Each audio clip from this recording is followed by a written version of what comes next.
Hoy les voy a hablar de dos conceptos o postulados que deben verse reflejados en el contexto escolar y desde luego materializados por el maestro en su quehacer. El primero es el pensamiento crítico.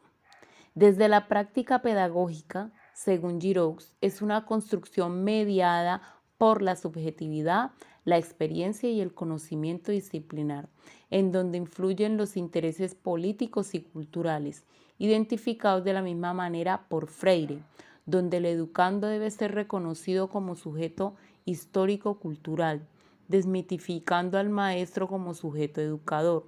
De la misma manera, la adquisición de conocimiento es una de las consecuencias de la interacción social, de manera que es una actividad que no es individual sino social, en donde ese conocimiento depende de manera elevada de la cultura, contexto y costumbres, entre otros.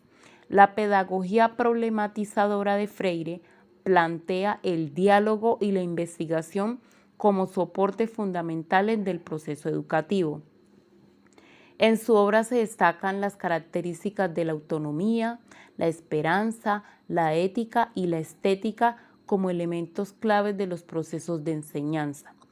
Freire, a través de su propuesta de pedagogía crítica, invita a los actores del proceso educativo a formar sujetos críticos y reflexivos, con una conciencia colectiva de cambio y de transformación, a que se parta de su práctica concreta, se vaya a la teoría y se vuelva a la práctica transformadora. El segundo concepto es el de la descolonización.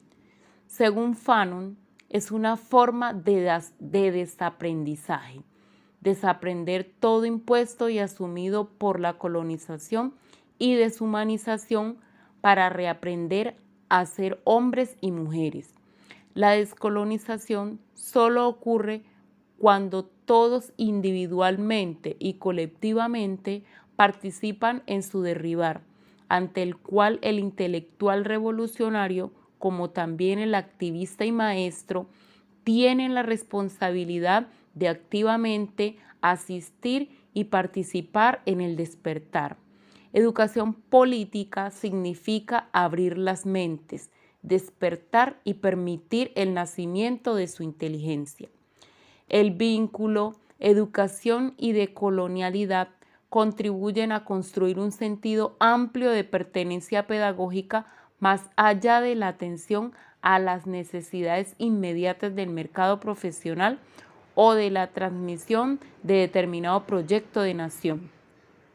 Expresa el retorno a la fundación ética del humano, de lo cósmico, de lo vital, de lo ancestral como marco comprensivo de las educaciones de este mismo milenio, es decir, de la pluralización de un proyecto planetario viable en la escena actual de la historia.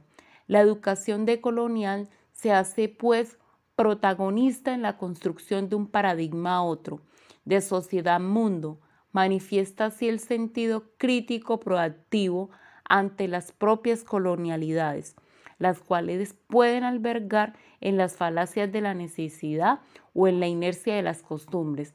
Es necesario ver de una manera nueva la realidad histórica para situarse ante ella como sujetos legitimados más allá de la ideología.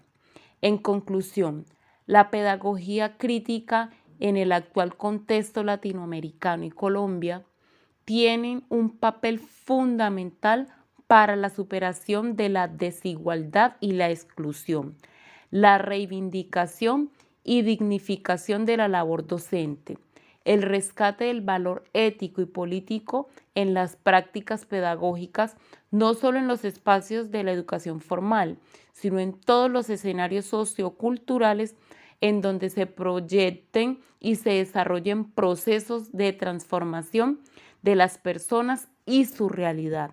Esta debe tomar como apoyo el pensamiento descolonizador para hacer de la educación un verdadero escenario donde confluyan y se evidencie el reconocimiento de la alteridad y el pensamiento de aquellos que han sido marginados y poco legitimados dentro del espacio escolar. Hoy les voy a hablar de dos conceptos o postulados que deben verse reflejados en el contexto escolar y desde luego materializados por el maestro en su quehacer. El primero es el pensamiento crítico. Desde la práctica